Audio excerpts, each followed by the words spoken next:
Welcome to WEFM's 3 p.m. News. I'm your presenter, Jessica Klein. First, on the local scene. Health authorities in St. Vincent and the Grenadines are increasing protective measures against the flu, which has seen a significant rise in cases of influenza AH1N1 since December 2023. According to official figures from the Surveillance Committee, there have been 32 confirmed cases of the flu on the Caribbean island.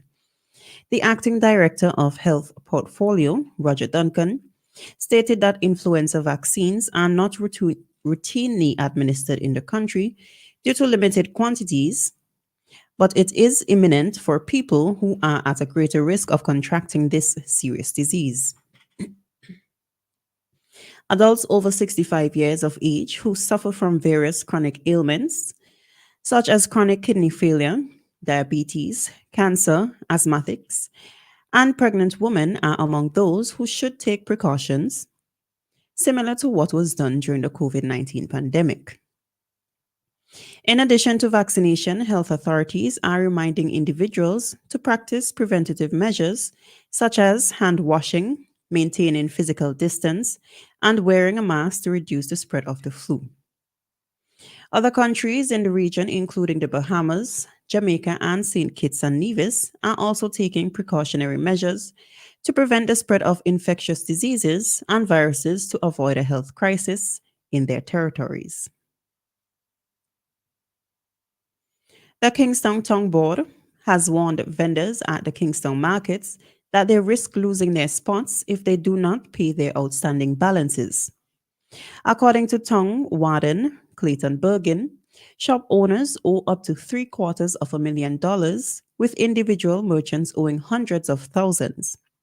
The KTB utilizes the fees received as assistance to keep the city clean, with their subvention going towards salaries. The town board is also considering amending vendor agreements, including a 1-year term that may not be renewed if outstanding amounts are not paid. Finance Minister Camilo Gonçalves, in his budget statement, announced that relief and waivers for Kingston vendors will be announced on March 1st, 2024. During the early stages of the project, an assessment of the areas owned by vendors, arrears owed by vendors, to the KTB was carried out. As a result, Prime Minister Dr. Ralph Gonsalves requested officials to conduct a thorough examination of the amount owed. According to the Finance Minister, the study is almost complete, and a statement detailing some vendor relief would be issued in March. Still on the local scene, the World Pediatric Project, WPP, kicked off its year-long operations with the arrival of the General Surgery team at the Milton Cato Memorial Hospital, MCMH, according to a statement by WPP. The team evaluated 37 children and scheduled 16 surgeries over 4 days. Patients came from St. Lucia, Dominica, and Grenada.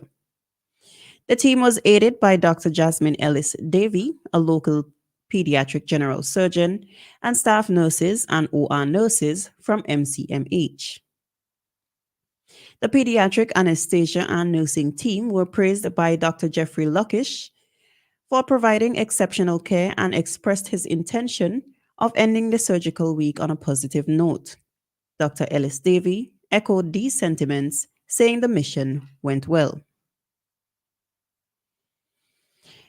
WPP thanked the Mystique Charitable Foundation and Trinity School of Medicine for their sponsorship of the mission and for their support in enhancing the lives of Caribbean children. The mission concluded its procedures on Thursday and left the state over the weekend.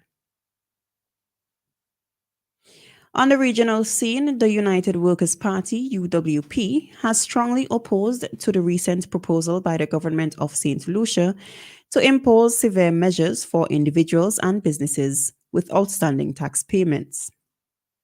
While the UWP acknowledges the importance of tax compliance, it does not support a highly punitive approach to tax collection, which could compromise individual rights and economic stability.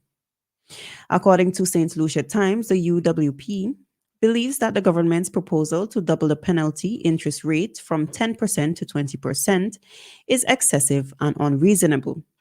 Moreover, the UWP opposes the proposal to authorize the Comptroller of Inland Revenue to seize assets such as homes to recover unpaid taxes.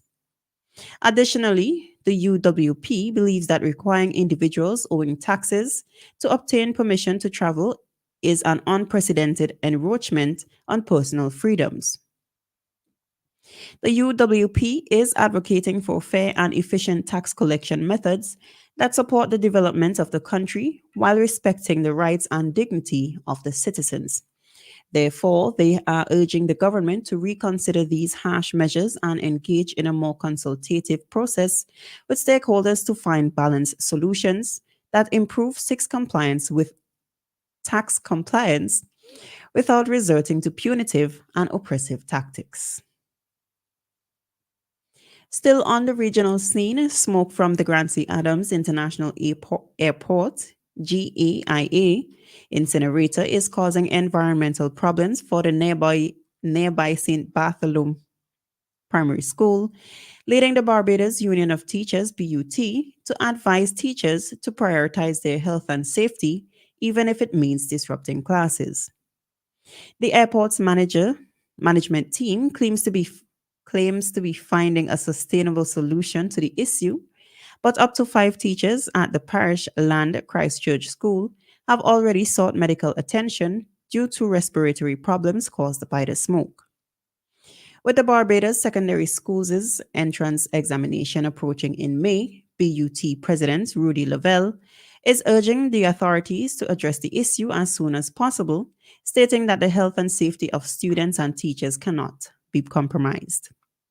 Despite the management team's efforts to resolve the problem and maintain an open door policy on discussions about incinerator issues, BUT representatives are deeply concerned about the situation and its potential consequences.